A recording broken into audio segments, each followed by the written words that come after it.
Hi viewers, welcome to our channel. Rajinikanth గారి Jailer cinema ఎటువంటి sensation create చేసిందో ప్రత్యేకంగా చెప్పాల్సిన పని లేదు. అయితే ఇప్పుడు జైలర్ 2 కూడా షూటింగ్ అయితే నడుస్తూ ఉంది. నెక్స్ట్ ఇయర్ కల్లా రిలీజ్ అని చెప్తున్నారు. అయితే ఈ సినిమాకి సంబంధించి ఒక క్రేజీ అప్డేట్ బయటకు వచ్చింది. పార్ట్ 1 లో ఎలాగైతే వెటరన్ యాక్టర్స్ ఉన్నారో ఇప్పుడు పార్ట్ 2 లో కూడా ఉండబోతున్నారు. అది కూడా ఎవరో కాదు, మన టాలీవుడ్ నుంచి బాలకృష్ణ గారు అని చెప్పేసి ఒక న్యూస్ అయితే వైరల్ అవుతుంది. మరి నిజంగా బాలకృష్ణ గారు జైలర్ 2 లో యాక్ట్ చేయబోతున్నారా, మరి ఏ విధంగా ఉంటుంది వీళ్ళ కాంబినేషన్, మరి ఎటువంటి సెన్సేషన్ క్రియేట్ చేసే ఛాన్సెస్ ఉన్నాయి. సో ఇప్పుడు ఇదే అంశం మీద డిస్కస్ చేయడానికి ప్రజెంట్ మనతో పాటు సీనియర్ జర్నలిస్ట్ నారాయణ రాజు గారు ఉన్నారు. వారితో ఒకసారి డిస్కస్ చేసి దీనికి సంబంధించిన వివరాలు తెలుసుకునే ప్రయత్నం చేద్దాం. నమస్కారం సార్.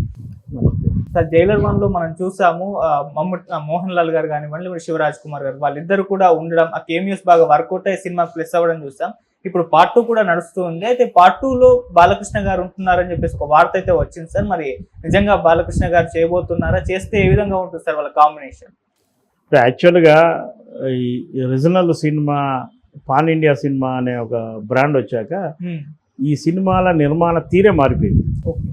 మెయిన్ హీరో ఒకరు ఉంటే మిగతా ప్యాడింగ్ అంతా, వాళ్ళు ప్యాడింగ్ అనొచ్చు లేదా కో ఆర్టిస్ట్ అనొచ్చు, వాళ్ళు వివిధ లాంగ్వేజ్ల నుంచి తీసుకుంటున్నారు. ఎందుకంటే పాన్ ఇండియా సినిమా అంటే ప్రపంచవ్యాప్తంగా రిలీజ్ చేయాలి, ఇతర లాంగ్వేజ్లో కూడా రిలీజ్ చేయాలి. కాబట్టి ఆయా ప్రాంతాలకు సంబంధించిన ఆర్టిస్టులను తీసుకుంటే ఆడియన్స్ త్వరగా రికగ్నైజ్ అవుతారు, ఆ సినిమా పట్ల కొంత ఉత్సాహం చూపుతారనే కాన్సెప్ట్ ఇప్పుడు నడుస్తుంది. తెలుగులోనే కాదు, తమిళంలో కాదు, హిందీలో కూడా. ఇప్పుడు వార్ 2 అనే సినిమా అండర్ ప్రొడక్షన్లో ఉంది, మనకు తెలుసు కదా, హృతిక్ రోషన్. అందులో మన జూనియర్ ఎన్టీఆర్ యాక్ట్ చేస్తున్న విషయం తెలిసిందే. ఎన్టీఆర్ ఎంట్రీ ఆ విధంగా ఉంటుందని ఎవరు ఎక్స్పెక్ట్ చేయలేదు. ఆయన యాక్చువల్గా ఆయనకున్న ఫాలోయింగ్కు ఆయన నేరుగా ఒక హిందీ సినిమా చేయొచ్చు, కానీ ఒక గుడ్ ఎంట్రీ హృతిక్ రోషన్తో స్క్రీన్ షేర్ చేసుకుంటున్నారు. ఇది ఇందాక మనం చెప్పినప్పుడు ఈ పాన్ ఇండియా కాన్సెప్ట్లో భాగంగానే ఎన్టీఆర్ నార్త్కి వెళ్ళాడు. హృతిక్ రోషన్ కూడా తన సినిమాను సౌత్లో ప్రమోట్ చేసుకోవాలంటే ఎన్టీఆర్ లాంటి ఒక బిగ్ స్టార్ ఉండాలనేది ఆయన ఆలోచన.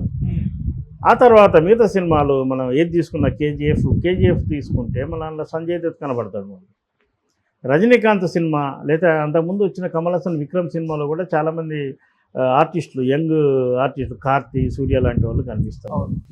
జైలర్ విషయానికి వస్తే జైలర్ రజనీకాంత్ కెరీర్లో ఒక అద్భుతమైన టర్నింగ్ ఉన్న సినిమా. ఆయన ఎన్నో అద్భుతమైన సూపర్ డూపర్ హిట్లు ఇచ్చిన హీరో అయినప్పటికీ వయసు కారణం కావచ్చు, కొత్త తరం హీరోలు రావడం వల్ల కావచ్చు, ఆయన స్టార్డమ్కు కొంత బీటలు పారే నేపథ్యంలో ఆయన జైలర్ సినిమా చేశాడు. సహజంగా ఏ రజనీకాంత్ సినిమా అయినా ఆయన క్యారెక్టర్ ఇంట్రడ్యూస్ అప్పుడే సాంగ్ పెడతారు, ఆయనకు హీరోయిన్ పెడతారు, ఒక విలన్ను, ఒక కమెడియన్ను, ఇలా ఒక ప్యాటర్న్లో ఆయన fix pattern, commercial mass hero కాబట్టి. కానీ జైలర్లో మనకేమీ కనిపించవు. ఆయన ప్రజెంట్ ఏజ్కి తగినట్టుగా ఒక క్యారెక్టర్, రిటైర్డ్ జైలర్ క్యారెక్టర్ అది. ఆ క్యారెక్టర్ ఆయన ఒప్పుకోవడం గొప్ప విషయమే, ఒప్పించిన డైరెక్టర్ది గొప్ప విషయమే, చూసిన జనాలది గొప్ప విషయం. రజనీకాంత్ ఇలా ఉండాలనేది ఒక ఇమాజినేషన్ ఉంటుంది. దానికి భిన్నంగా ఉన్నప్పటికీ కూడా ఆ సినిమాను సక్సెస్ఫుల్గా చూపించారు. దాదాపుగా 500 కోట్ల పైబడి అది ఆ సినిమా రెవెన్యూ తెచ్చినట్టుగా మనకు తెలుస్తుంది. అయితే రజనీకాంత్కు సపోర్ట్గా కథ ప్రకారం శివరాజ్ కుమార్ క్యారెక్టరు, మోహన్ లాల్ క్యారెక్టర్లు, జాకీ షరీఫ్ క్యారెక్టర్లు అవసరమయ్యాయి కాబట్టి వాటిని ఉపయోగించుకున్నారు. అలాగే విలన్గా ఇంకో ఎంటర్టైన్మెంట్ క్యారెక్టర్గా మన తెలుగు ఆర్టిస్టు సునీల్ కూడా ఉన్నాడు. ఇదంతా ఫార్మేట్ వర్కౌట్ అయ్యే సినిమా పెద్ద హిట్ అయింది. ఇప్పుడు జైలర్ 2 వచ్చేవరకల్లా ఆల్రెడీ సక్సెస్ఫుల్ ఫార్మేట్ వాళ్ళ చేతిలో ఉన్నప్పుడు ఇంకా కొత్తదనం ప్రయత్నించారు. అంటే మళ్ళీ శివరాజ్ కుమార్ లాంటి ఆర్టిస్టును పెడితే మొనాటమీ అవుతుంది కాబట్టి సౌత్ నుంచి, ముఖ్యంగా తెలుగు నుంచి బాలకృష్ణ లాంటి స్టార్ను తీసుకుంటే బాలకృష్ణకు కూడా వ్యక్తిగతంగా రజనీకాంత్తో మంచి సత్సంబంధాలు ఉన్నాయి. కాబట్టి బాలకృష్ణ లాంటి ఒక ఆర్టిస్టుని తీసుకుంటే కాంబినేషన్ బాగుంటుంది అనే ఆలోచన వాళ్ళకు ఉండొచ్చు. మరి బాలకృష్ణ యాక్చువల్గా ఇంకో హీరో సినిమాలో ఇలా మెరిచి అలా మాయమయ్యే క్యారెక్టర్లు ఆయన నా దృష్టిలో మాత్రం చేసినట్టు గుర్తులేదు. తండ్రితో పాటుగా నటించిన సినిమాల్లో తండ్రి సినిమా కాబట్టి కొంతసేపు మెరిసాడు తప్ప వేరే హీరో సినిమాల్లో ఆయన స్పెషల్ అపియరెన్స్ ఇచ్చిన సందర్భాలు చాలా తక్కువ. మోహన్ బాబు కొడుకు యాక్ట్ చేసిన మనోజ్ హీరో ఊ కొడతారా ఉలిక్కి పడతారా, అందులో కొంత మోహన్ బాబుతో ఉన్న రిలేషన్ వల్ల కొంత చేశాడు. ఆ తర్వాత బాలకృష్ణ ఎప్పుడు సోలో పెర్ఫార్మెన్స్. మొన్న మధ్య చిరంజీవి కూడా బాలకృష్ణతో కలిసి స్క్రీన్గా షేర్ చేసుకోవాలనే అభిప్రాయాన్ని వ్యక్తం చేసినా అదేం ముందు పడలేదు. ఆడియన్స్ కూడా బాలకృష్ణను స్క్రీన్ మీద సోలోగా చూసి ఎంజాయ్ చేయడానికి ఇష్టపడతారు. పైగా అలాంటి కథలకు ఇప్పుడు ఛాన్స్ కూడా లేదు. ఒక హీరోనే తండ్రి కొడుకులుగా చేసుకుంటున్న సీజన్ ఇది. ఈ తరుణంలో రజనీకాంత్ సినిమాలో బాలకృష్ణ కనుక కమిటేట్ చేస్తే మంచి కాంబినేషన్ అవుతుంది. రజనీకాంత్కు కొత్తగా వచ్చే ఏమీ లేదు, అలాగే బాలకృష్ణకు పోయేది కూడా లేదు. బాలకృష్ణ స్టార్డమ్కు కొత్తగా అదనంగా చేరేది కూడా ఏమి లేదు, జస్ట్ కాంబినేషన్ అంతే, జనం ఎంజాయ్ చేయడానికి. రజనీకాంత్కు తమిళనాడులో ఎంత ఫాలోయింగ్ ఉందో మనకు తెలుసు, బాలకృష్ణకు తెలుగులో ఎంత ఫాలోయింగ్ ఉందో తెలుసు. ఈ రెండు కలిస్తే కొంత సరదాగా ఒక ఆసక్తిగా ఉండొచ్చు. అలా అని రజనీకాంత్ సినిమాలో బాలకృష్ణకు పెద్ద క్యారెక్టర్ ఇచ్చే అవకాశాలు కూడా ఉండవు. కొద్ది నిమిషాలు మాత్రమే కనిపించే స్పెషల్ అపియరెన్స్ ఉంటుందని నేను అనుకుంటున్నాను. అలాంటి క్యారెక్టర్ అయితేనే రజనీ కూడా ఒప్పుకుంటాడు. మొత్తం రజనీకాంత్ తనకు ఈక్వల్గా ఇంకో క్యారెక్టర్ను పెట్టడానికి ఆయన కూడా అంగీకరించే అవకాశాలు తక్కువ. అలాగే ఇప్పుడు కూలీ అనే సినిమాలో రజనీకాంత్ దాంట్లో మన నాగార్జున యాక్ట్ చేస్తున్నాడు కదా, అది విషయం తెలిసిందే. అలాగే అండర్ ప్రొడక్షన్లో చిరంజీవి సినిమా కూడా ఉండబోతుంది. అనిల్ రావిపూడి డైరెక్టర్, అలా వెంకటేష్ లేదా మరో హీరో నటించే అవకాశాలు కూడా ఉన్నాయని మనకు వినిపిస్తుంది. ఇప్పుడు టోటల్ ఇండియన్ సినిమాలో ఒకే సినిమాలో ఒక హీరో, ఇద్దరు హీరోలు, ముగ్గురు హీరోలు క్యారెక్టర్లు లెంత్ లేకున్నా సరే కనిపించే సీజన్ ఇప్పుడు నడుస్తుంది. కాబట్టి ఏ వార్త విన్నా అదేమి అద్భుతం కాదు, ఒక సరదాగా లేదా ఒక ఆసక్తికరంగానే మనం భావించాలి తప్ప దానివల్ల ఒక అద్భుతం జరుగుతుందని మాత్రం అనుకోవడానికి వీల్లేదు. అంటే ఇలా పెడితే ఎక్స్పెక్టేషన్స్ ఆడియన్స్తో రీచ్ అవుతాయి, పెరిగిపోతాయి అన్న ఒక ఇంటెన్షన్ ఉండే పెడుతున్నారా సార్? ఇప్పుడు మల్టీ స్టార్ సినిమా అంటే ఉదాహరణకు రజనీకాంత్ మీద ఒక 500 కోట్ల బిజినెస్ అవుతుంది అనుకుంటే ఆయనకు అదనంగా ఇంకో హీరో చేరినప్పుడు ఇంకో 200 కోట్ల బిజినెస్ ఎక్కువ కావాలి. అప్పుడు అది కాంబినేషన్, దానికి వాల్యూ ఉంటుంది. అదే 500 కోట్ల బిజినెస్ అయినప్పుడు పక్కన ఏ స్టార్ ఉన్నా ఒకటే. అలాగే బాలకృష్ణ సినిమాలో తెలుగులోనే తీసుకుంటే ఆయనకు రేంజ్ ఫిక్స్, ఇక్కడ కొంత మార్కెట్ ఉంటుంది. బాలకృష్ణ ఇంకో కాంబినేషన్లో చేసినా మార్కెట్ అంతే ఉంటుంది. ఆడియన్స్లో లేదా పంపిణీదారుల్లో లేదా ఓపెనింగ్స్ వస్తాయని ఎగ్జిబిటర్లో ఉండే ఆసక్తి జనాల్లో కూడా కొంత క్యూరియాసిటీ ఉండే అవకాశాలు ఉంటాయి. అంటే రజనీకాంత్తో బాలకృష్ణ స్క్రీన్ షేర్ చేస్తున్నారు, బాలకృష్ణ క్యారెక్టర్ ఎలా ఉండబోతుంది అనేది కొంత సరదాగా ఉండొచ్చు, లేదా ఓపెనింగ్స్ హెల్ప్ కావచ్చు. అంతమించి అద్భుతం అయితే జరగదు.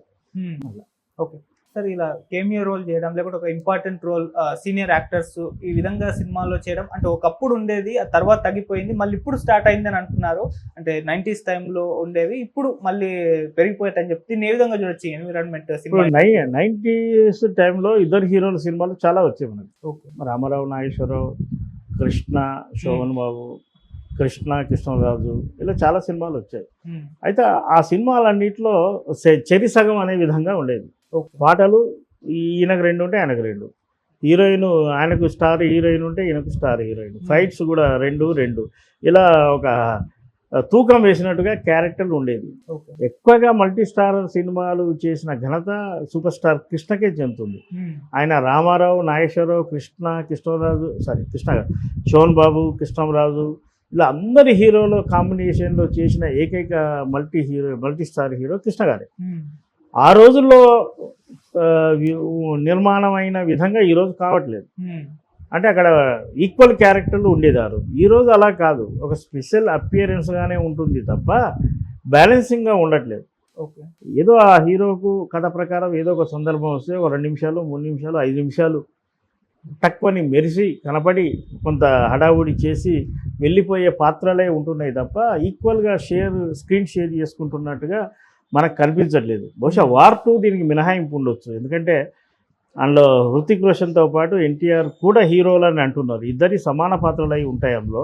ఓకే, ఈ సౌత్లో మాత్రం ఇవన్నీ స్పెషల్ అపీరెన్స్ అనాలి వీటిని, అంతే తప్ప మల్టీ స్టార్ అనేందుకు కూడా అవకాశం లేదు అలా. ఓకే సార్, ఆల్రెడీ ఎన్టీఆర్ గారు ఒక మల్టీ స్టార్ చేశారు RRR. ఆ టైంలో కాస్త అంటే ఎన్టీఆర్ గారు ఫ్యాన్స్ అప్సెట్ అయ్యారని చెప్పేసి న్యూస్ వచ్చింది. సో ఇప్పుడు మళ్ళీ హృతిక్ రోషన్ గారితో కలవడం, మరి అది కానీ ఒకేలా రోల్ తక్కువగా ఉంటే ఆడియన్స్ యాక్సెప్ట్ చేస్తారా సార్ ఎన్టీఆర్ గారు అభిమానులు?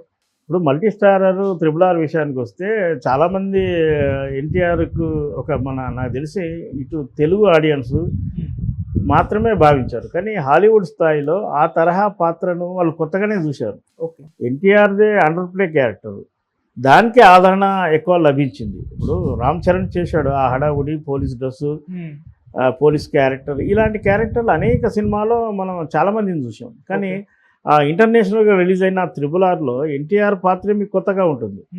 అండర్ ప్లే క్యారెక్టర్ అది. ఆ డ్రెస్సింగ్ కావచ్చు, ఆయన లక్ష్యం కావచ్చు, ఆయన సాధించింది కావచ్చు, అది హాలీవుడ్ హీరోయిన్తోనే ట్రాక్ కావచ్చు, ఇవన్నీ కొత్తగా ఉంటాయి. కాబట్టి ఎన్టీఆర్కే అంతర్జాతీయ స్థాయిలో మంచి గుర్తింపు వచ్చిందనేది నా అభిప్రాయం. ఓకే. ఇక